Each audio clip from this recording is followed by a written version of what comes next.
परिवर्तन भौतिक है, कौन सा परिवर्तन रासायनिक है, यहाँ पे समझना। बस केवल आपको दिमाग पे थोड़ा जोर लगाना है, थोड़ा सा समझना है, अपने आप क्लियर होगा कि कौन सा परिवर्तन भौतिक होता है और कौन सा परिवर्तन रासायनिक होता है। बस थोड़ा सा समझना है, ध्यान देना है और अपने आप आपको क्लियर हो जाएगा कि परिवर्तन जो हो रहा है वो भौतिक हो रहा है या रासायनिक। अब हम बात करते हैं परिवर्तन के बाद इसकी बात करते हैं रूपांतरण की। मेन पॉइंट पे आते हैं कि रूपांतरण क्या है, एनर्जी का रूपांतरण कैसे होता है वो देखना है। एनर्जी किस तरह से रूपांतरित होती है। अगर एनर्जी का हमें रूपांतरण समझ में आ जाता है तो फिर एकदम कैसा भी हो, जैसे हमने अभी परिवर्तन समझा, भौतिक परिवर्तन और रासायनिक परिवर्तन, वैसे रूपांतरण को समझते हैं। तो आपको पता है कि जो ऊर्जा होती है, ऊर्जा को ना तो उत्पन्न किया जा सकता है ना नष्ट किया जा सकता है। मतलब द्रव्य की अविनाशता का नियम होता है कि द्रव्य को ना उत्पन्न कर सकते हैं ना नष्ट कर सकते हैं, केवल एक रूप अपना रूप बदलता है। वैसे ये एनर्जी होती है तो ऊर्जा ना उत्पन्न होती है ना नष्ट होती है, केवल अपना रूप परिवर्तित करती है। और रूप परिवर्तित करने के लिए आपको पता है एक सूत्र आता है E बराबर mc² एनर्जी, जिसके द्वारा बदल जाती है। तो आइंस्टीन का सूत्र है। यहां पे हम बात करते हैं रूपांतरण की कि ऊर्जा रूपांतरित कैसे होती है। अब समस्या क्या है कि कुछ लोगों ने ऑलरेडी रट रखे हैं, कुछ चीजों को ऑलरेडी रट रखा है कि जो डायनमो होता है वो यांत्रिक से भौतिक बनाता है, जो मोटर होता है वो भौतिक से यांत्रिक बनाता है। ये रटने से काम नहीं चलने वाला। कई लोगों ने साइंस को रटने की कोशिश की और रटने से बहुत समस्याएं आती हैं। एनर्जी लाखों तरह से रूपांतरित हो रही है, क्योंकि बिना एनर्जी के कोई काम नहीं हो रहा है, हर काम ऊर्जा से ही हो रहा है, लाखों तरह से रूपांतरण हो रहा है। तो बस हमें समझना है कि वहां रूपांतरण हुआ क्या। मोटरसाइकिल चल रही है, ऊर्जा रूपांतरित हो रही है। पंखा चल रहा है, ऊर्जा का रूपांतरण हो रहा है। बल्ब जल रहा है, वो एनर्जी रूपांतरित हो रही है। हम लोग चल रहे हैं, एनर्जी रूपांतरण हो रही है। कुछ भी कर रहे हैं, मतलब बिना एनर्जी के, बिना ऊर्जा के कोई भी काम संभव नहीं है। अगर हमें कुछ भी करना है तो एनर्जी की सहायता लेनी पड़ेगी। अब समझने वाली चीज है कि वहां पे एनर्जी अपना रूप कैसे बदलती है वो देखना है। मान लेते हैं कि कोई भी चीज है, ये हमारे हाथ में डस्टर, और ये डस्टर में अगर हम आग लगा दें तो क्या हुआ कि इसके अंदर एक एनर्जी है। कौन सी ऊर्जा है? स्थितिज ऊर्जा है। किसी भी वस्तु के अंदर एनर्जी स्थिर रहती है। इसके अणुओं के बीच जो बल होता है, अंतराण्विक बल होता है, वो इसके अंदर है। ऊर्जा है इसके अंदर। इसके अंदर अणु भी है, परमाणु भी है, नाभिक भी है, सब कुछ है। तो इसके अंदर एनर्जी है। और जब हम इसमें आग लगाते हैं तो इसकी अंदर की जो स्थितिज एनर्जी है वह बदलती है। और वो एनर्जी किस में बदलती है वो खास चीज है। उस एनर्जी का बदलाव किस में हुआ है वो हमें समझना है। इसमें हमने जब आग लगाई तो हमें क्या मिला? क्या क्या मिला? आग लगने से एक तो प्रकाश मिला, साथ में कुछ राख बचेगी जिसे हम कार्बन कहेंगे, साथ में एक तो ताप मिला, साथ में प्रकाश मिला, साथ में कुछ धुआं भी मिला, और यहां पे राख मतलब कार्बन मिली। तो ये ऊर्जा का रूपांतरण है। ऊर्जा एक रूप से दूसरे रूप में परिवर्तित हो रही है। अब हम बात करते हैं, पता करते हैं कि किस चीज में कैसे रूपांतरण हो रहा है। जैसे हम ये घड़ी पहने, सपोज दैट ये घड़ी है। अब ये घड़ी चल रही है तो किस एनर्जी से चल रही है और ये कार्य क्या कर रही है? कोई बता सकता है किस एनर्जी से किस एनर्जी में चेंजिंग हो रही है? इसमें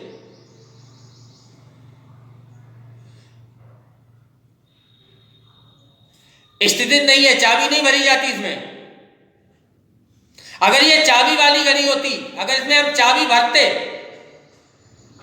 अगर यहां पे समझे, अगर हम यहां पे चाबी भरते तो क्या होती कि चाबी के द्वारा ऊर्जा स्थित हो जाती, तो स्थितिज ऊर्जा है वो गतिज ऊर्जा में आती। यहां चाबी नहीं, इसमें पड़ता है सेल, और सेल पड़ता है, इसका मतलब क्या है, कैसी एनर्जी, रासायनिक ऊर्जा। सेल पढ़ने का मतलब है रासायनिक ऊर्जा है, और ये यांत्रिक ऊर्जा, घड़ी को कहेंगे यंत्र, घड़ी एक यंत्र कहलाती है, यांत्रिक ऊर्जा में आती है। रासायनिक ऊर्जा का यांत्रिक ऊर्जा में परिवर्तन है घड़ी के द्वारा। अगर यांत्रिक नहीं दिया है, यांत्रिक नहीं दिया है तो हम कह सकते हैं कि स्थितिज ऊर्जा, स्थितिज भी नहीं दिया है तो क्या है कि ये राउंड लगा रहा है, ये सुइयां राउंड बंद लगा रही है, तो हम इसके कहेंगे घूर्णन ऊर्जा। रासायनिक ऊर्जा घूर्णन ऊर्जा में आ रही है। रासायनिक ऊर्जा आप देख सकते हैं, रासायनिक ऊर्जा घूर्णन ऊर्जा के रूप में आ रही है, रासायनिक ऊर्जा यहाँ पे यांत्रिक ऊर्जा के रूप में आ रही है, या रासायनिक ऊर्जा जो है वो कोई भी कार्य कर रही है, गतिज ऊर्जा है, सुइयों को घुमाव कर रही है, गतिज ऊर्जा के रूप में आ रही है। ठीक है, एकदम क्लियर हो गया। और क्वेश्चन को पूछते हैं हम, मोटरसाइकिल अगर हमारी चलती है तो मोटरसाइकिल में ऊर्जा का रूपांतरण कैसे, मोटरसाइकिल में ऊर्जा का रूपांतरण कैसे, बताए कोई।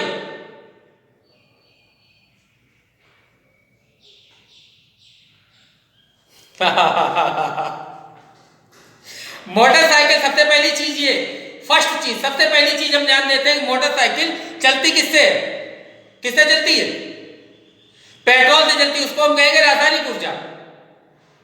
पेट्रोल से चलती मोटरसाइकिल रासायनिक ऊर्जा है, परिवर्तित हो रही है किसमें, अब गतिज ऊर्जा, मोटरसाइकिल चली है रासायनिक ऊर्जा से गतिज ऊर्जा, साथ में उसने आवाज भी की है तो ध्वनि ऊर्जा, साथ में कुछ हीट भी आई है, कुछ गर्म भी हुई है, तो मतलब ताप में भी हुई है। ठीक है, तो ये क्या परिवर्तन। अब हम बात करते हैं, सपोज दैट मोटरसाइकिल आपका क्लियर हो गया, पंखे के बारे में बात करते हैं। पंखा, और वो भी हमने पंखा चलाया बैटरी से।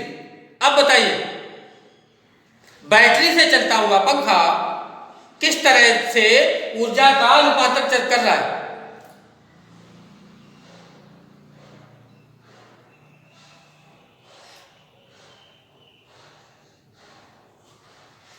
देखो, गतिज ऊर्जा सही बोलते हो, लेकिन इसको हम ज्यादा वेस्ट, इसका जो नाम रहेगा वो यांत्रिक ऊर्जा। ये सब यंत्र है, घड़ी है, पंखा है, टेलीविजन है, ये सब क्या है, यंत्र हैं, तो हम इन्हें यांत्रिक ऊर्जा बोले, वो ज्यादा बेटर है ना। फिर आपको ऑप्शन के अकॉर्डिंग रहता है कि वो एग्जाम में क्या ऑप्शन देता है, ऑप्शन के अकॉर्डिंग रहेगा। ठीक है, तो अगर हम मोटरसाइकिल चला रहे हैं तो किसी भी चीज में, केवल मोटरसाइकिल की बात नहीं कर रहे हैं, केवल पंखे की बात नहीं कर रहे हैं, केवल आपको बस समझना है कि एनर्जी कहां से मिली और उस एनर्जी ने क्या किया। बस केवल ये दो चीजों को हमें सही समझना है। एनर्जी, अगर हम पंखे की बात करते हैं तो रासायनिक ऊर्जा, अगर बिजली, अगर पंखा वो बैटरी से है तो रासायनिक ऊर्जा से यांत्रिक ऊर्जा, घूर्णन ऊर्जा। ठीक है, अगर बिजली वाला पंखा है तो विद्युत ऊर्जा से यांत्रिक ऊर्जा। अब बात करते हैं विद्युत मोटर की, क्या काम करता है विद्युत मोटर।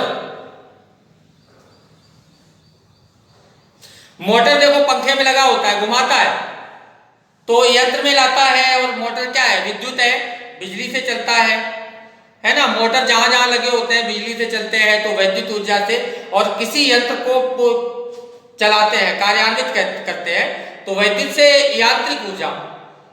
मोमबत्ती जलाई, मोमबत्ती ऊर्जा का रूपांतरण बताएं। नहीं, वो आपने परिवर्तन बताया, परिवर्तन नहीं। हाँ, ठीक है, थोड़ा सा कंफर्म करो इसको, किससे, रासायनिक ऊर्जा से, ऊष्मीय ऊर्जा, प्रकाश, और कुछ, रसायन से ऊष्मा और प्रकाश, कंफर्म। ट्यूबलाइट, ट्यूबलाइट की बात करें, रूपांतरण बताए ट्यूबलाइट का। विद्युत ऊर्जा, प्रकाश ऊर्जा, ठीक है। ये जो 10 रुपए का 100 वाट का बल्ब लेके आते हैं सूर्या वाला, बताएं इसमें क्या ऊर्जा का रूपांतरण बताएं इसमें। ट्यूबलाइट का अलग है, आपको पता है बल्ब का अलग है। हाँ, बल्ब का बताएं।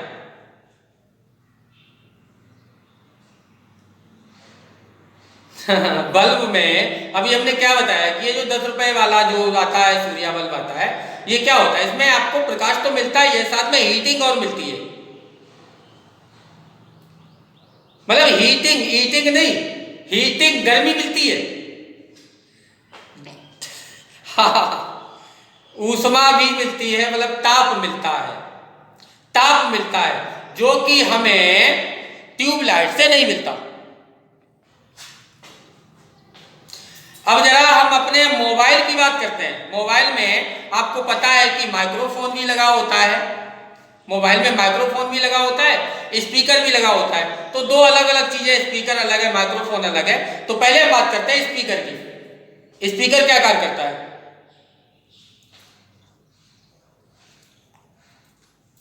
मोबाइल में स्पीकर क्या कार्य करता है, माइक्रोफोन क्या कार्य करता है? हाँ, जो स्पीकर मोबाइल में आपको पता है क्या वर्क करता है मोबाइल में स्पीकर?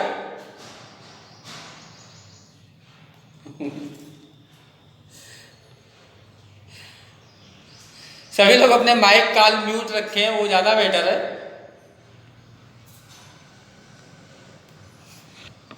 हाँ बताइए।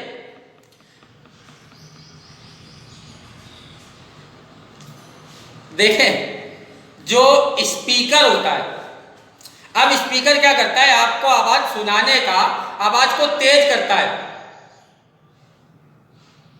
आवाज को तेज करता है।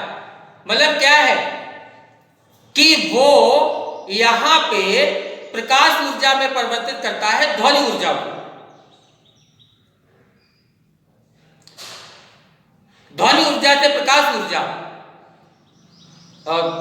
सॉरी थोड़ा गड़बड़ हो रहा है, जो विद्युत इसको कहते हैं, ध्वनि प्रकाश ऊर्जा नहीं, वैद्युत ऊर्जा जो होती है, विद्युत ऊर्जा में जब वो आ जाता है स्पीकर, जो वैद्युत के रूप में आता है, तो आवाज तेज हो जाती है। और माइक्रोफोन क्या करता है कि आपकी जो आपने बोला, माइक्रोफोन में जो बोला, जो आपकी बोली हुई जो ध्वनि है, उसे विद्युत तरंगों में कन्वर्ट कर दिया। ध्वनि जब विद्युत तरंगों में कन्वर्ट हो गई तो वो सीधी फिर आगे चलेगी। इसीलिए आपके द्वारा माइक पे बोला गया या मोबाइल पे बोला गया दूसरी जगह तुरंत सुनाई पड़ता है। इसका मतलब क्या है कि हमारी ऊर्जा अगर ध्वनि ऊर्जा ही होती, तो आपको पता है ध्वनि ऊर्जा की चाल कितनी होती, 332 मीटर पर सेकंड की चाल से चलता है। अब कंडीशन ये है कि वो इस रूप में नहीं चलता, वो चलती है प्रकाश की चाल से, क्योंकि वो उस रूप में कन्वर्ट हो जाती है, विद्युत ऊर्जा के रूप में कन्वर्ट हो जाती है ध्वनि, इसलिए उसकी स्पीड बढ़ जाती है और तुरंत आवाज पहुंच जाती है। इसलिए माइक्रोफोन का जो कार्य होता है, माइक्रोफोन ध्वनि ऊर्जा से वैद्युत ऊर्जा, और स्पीकर जो होता है वो वैद्युत ऊर्जा से ध्वनि ऊर्जा, हमें ये चीज सुना देता है।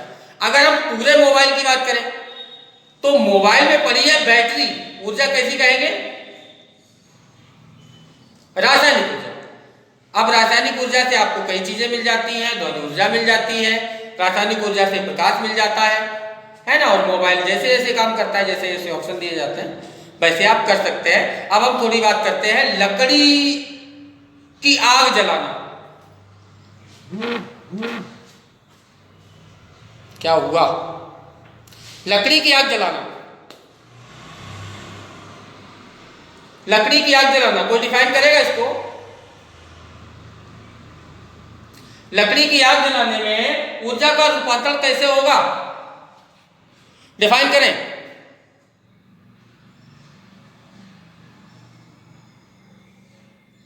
एकदम एकदम राइट, बिल्कुल सही बताया। स्थितिज ऊर्जा, लकड़ी के अंदर जो एनर्जी है उसे हम कहेंगे स्थितिज ऊर्जा, और उससे हमें प्रकाश मिलता है, साथ में ऊष्मा मिलती है लकड़ी जलाने से। संभवतः ये पॉइंट भी आपका एकदम क्लियर हो गया होगा, काफी अच्छा सा आपने ये क्लियर किया है। तो ये 2 पॉइंट आपको क्लियर करा दिए। फिजिक्स का थोड़ा और बताएं, फिजिक्स का थोड़ा और बताएं या आज इतना ही रखें?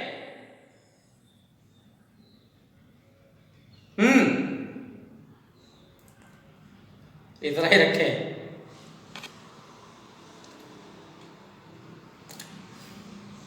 चलिए ठीक है, आज फिर इतना ही फिजिक्स का रखते हैं।